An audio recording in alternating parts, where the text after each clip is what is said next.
সুপ্রভাত। খবর দিন বর্ণী আপনাদের সঙ্গে রয়েছে আমি ঝুনেলা। শুরুতে যে খবরের দিকে আমাদের নজর রাখতে হচ্ছে, ভোটবঙ্গে টানা 7 দিন অমিত শাহ। 27 এপ্রিল পর্যন্ত কলকাতাতেই থাকতে পারেন অমিত শাহ। প্রথম দফার আগেই দ্বিতীয় দফার ভোটে নজর অমিত শাহ। আমাদের সঙ্গে রয়েছেন সুস্মিতা, আরো বিস্তারিত জানাবে। সুস্মিতা, ভোটের রণকৌশলের শেষ মুহূর্তের কি ভোকাল টনিক দেয় অমিত শাহ, সেটাই তো এখন দেখার বিষয়।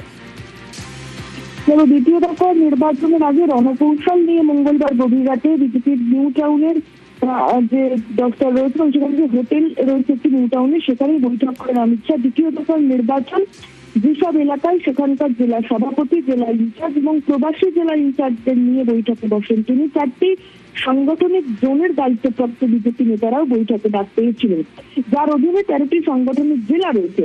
এছাড়াও শাহের উপস্থিতিতে যে বৈঠক হয়েছে গতকাল রাতে, প্রায় 3.5 ঘন্টার বৈঠকে উপস্থিত ছিলেন বিজেপির কেন্দ্রীয় নেতৃত্ব ভূপেন্দ্র যাদব, বিপ্লব দেব, সুনীল বানসাল, অমিত মালব্য। এছাড়াও রাজ্যের বিজেপির সাংগঠনিক সম্পাদক অমিতাভ চক্রবর্তী তারা উপস্থিত ছিলেন। এবং গতকাল রাত 10:15 নাগাদ বৈঠক শুরু হয়। 12টার পর পর্যন্ত বৈঠক চলেছিল।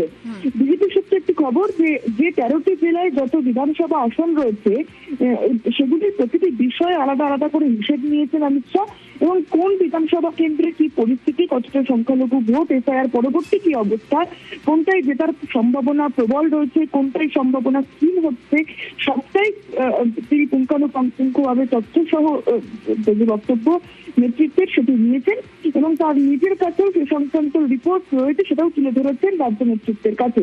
সুতরাং যেসব এলাকায় দ্বিতীয় দফায় ভোট রয়েছে সেগুলিকে সরেজমিনে যারা সামলেছেন তাদের থেকে অমিত শাহ লাস্ট মুহূর্তে অর্থাৎ শেষ মুহূর্তে বুঝে নেওয়ার চেষ্টা এবং তার সঙ্গে জেনে নেওয়ার চেষ্টা রাজ্যের সার্বিকভাবে দ্বিতীয় দফার নির্বাচনের আসনগুলিতে কি পরিস্থিতি, কতটা উন্নতি কিংবা কতটা অবনতি হলো।